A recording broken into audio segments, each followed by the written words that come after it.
Hi, my name is Liam and I'm from Neeran Brothers.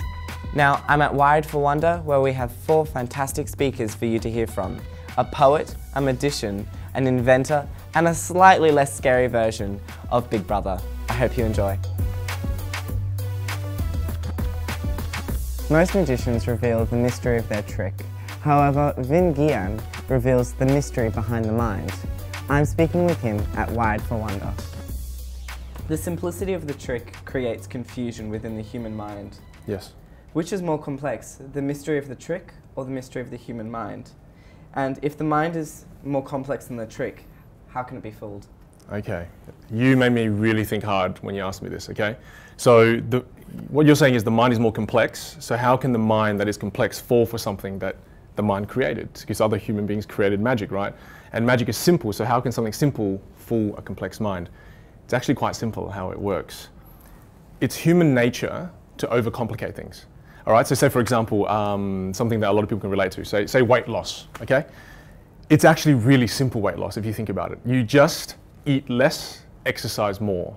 But then there are all these crazy complex programs and routines out there because as human beings, we like to think that achieving a goal requires complexity, right? So that way, if we don't achieve it, it's an excuse. So to us, we go, oh, I didn't achieve that goal because it's too complicated and that's why I can't do it. So because of the nature of human beings and the fact that we really like to complicate things, that allows magic to just kind of bypass your radar and completely fool the complex mind by being simple.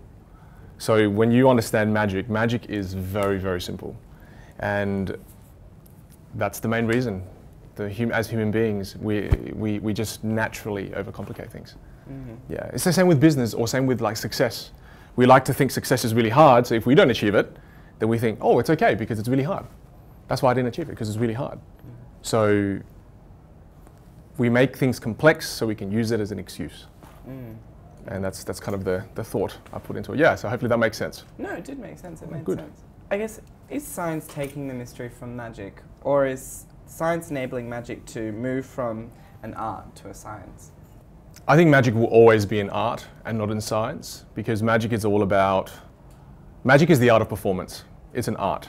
So I don't think it's going to ever move to a science, because if it moves to a science, then magic will no longer exist. Because science is theory and explanation. Magic is mystery, no explanation. So that's the first part of the question. I think the second part you asked is, does science help magic? Definitely. Science, a lot of people say that magic is just science people don't understand yet. That's all that magic is. So absolutely. Science has changed how magic has evolved in the last 10 years dramatically. Some of the things I'll be doing on stage in about an hour is science. But people just don't know it's science. Mm. And so I guess so in the past, science was, magic was considered, evil. Paranormal. Paranormal, yeah. Exactly. It didn't have a cause. Yeah. There was no cause to it. And now we have a scientific cause towards it. So, the brain is creating this illusion because that's what it, I guess, can you create these parallels between, past perceptions of magic to what it was and then how it's been incorporated with science now? Okay, I mean, I think, like you said, magic in the early 1900s, in the late 1800s, was seen as something evil, like you said. You'd get burnt, you'd get killed if you were doing it. But then slowly in the early 1900s, Harry Houdini, obviously, sorry, I said you should know, as if you should know, but you shouldn't have to know, but you should know. He turned something that was seen as evil into entertainment. So it fully took an entertainment kind of a path. And where I really want to take it is using magic, not only for entertainment, but as a vehicle to help engage people. So to me, magic is still a form of entertainment, but when used correctly, it can be used as like an artificial sweetener for things that are boring. Do you think there's still a need? So science reveals the mystery. Yes. But do you still think, and obviously after watching your some of your videos, you actually break down magic tricks. Yes. I guess, do you believe there's still a need for mystery then? I mean, science seems to take that away. I think so, because if there's no mystery, then curiosity also dies. And if curiosity dies, innovation will cease.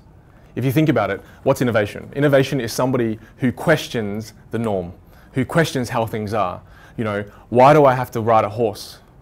Why? There must be better ways of travel. If people stop questioning, there will no longer be innovation. So to me, mystery, you think about all the amazing entrepreneurs like Steve Jobs and these people who are amazing people, they kept questioning things. They were curious. There must be a better future. There must be a better way to experience the internet. There must be a better way to experience music. And because of these constant questions and curiosity, innovation happens. So I think there's a huge need for mystery, and it's needed now more than ever. Because we're living in an age, and I'm sorry, I do digress, but we're living in an age, I call it the illusion of knowledge. Because we believe we know everything, but we don't. Right? Because if you think about it, where do you ask questions? Internet. Who put the answers there? Humans. Who asked the question? Humans. How can we innovate? If we're answering our own questions, and if we stop asking more questions, then we can't innovate. So to me, absolutely important. Mystery is required to innovate. Have you combined your skills you began accounting, yes, and you also then as a magician and an entrepreneur. Yeah. I guess you're ultimately a behavioral psychologist that teaches lateral thinking in a sense. Well, look, probably wouldn't say I'm a psychologist. I didn't do the degree. I learned a lot from psychologists because I used to go see them, not because, well, I wanted to see a psychologist because I wanted to understand how the mind works. And instead of doing the degree, I thought, well, it's much easier to go to a psychologist, pay them, $300 an hour, and just go, let's teach me what I want to learn. So they kind of helped me fast track my learning in the area of psychology as opposed to doing a 6-7 year degree. I just wanted to learn what I wanted to learn. So in spending time with them, I realized that I could combine my knowledge in the world of magic, which I've been doing for like 15, 16 years, combine that with the lessons I've learned in my life that have changed my life. So not necessarily with accounting, but key things in my life that have helped me to succeed. So, I believe everybody has these amazing lessons in life, even you. And it's about how do we share those wonderful lessons that have completely changed our lives with other people. So I use magic as a vehicle for that. Because I think in the question you asked me if I ever used magic with accounting, I think that would get me in jail, Liam. I think, I'd make tax disappear and go to jail probably. So not a good thing, not a good mix, but I think a great mix when you're trying to share a message and create inspiration and motivation in others. How do you see the intertwined future of science and youth? Look, I think, I think it's one of those things again that because we're living in an era where there's an abundance of knowledge, I think there's almost too much knowledge. The executive of Google once said that, I think he said this in 2009 or 2010, he said, all the information that's ever existed on Earth since 2010 to the beginning of time, so you think about it, all those cave drawings, all those magazines, all those papers that have been done during 2010 all the way to the beginning of man, all that information and data, that's being uploaded onto the internet every single 48 hours. So we're living in a world where we have so much information, especially in the area of science. I think there's so much abundance that it's causing the youth to disengage sometimes as well. Because there's just too much. Because content used to be king. Now I don't think content is king. I think context is king now, not content. So I think it's all about making the medicine taste good again. It's about, the youth is becoming harder and harder to engage. Their attention span is dropping every single day. So to give them a book, 400 pages, or to make them read a 20-page article online about science, they won't do it. So now I think for science to influence the youth in a good way, we're going to have to find a way to make the medicine taste good. Yeah. That was magic. Science as a discipline, in my opinion, shares many parallels to the arts, such as journalism, photography and film. The main force driving both is our curiosity and our beautiful disposition to ask why. We are all truly wired for wonder.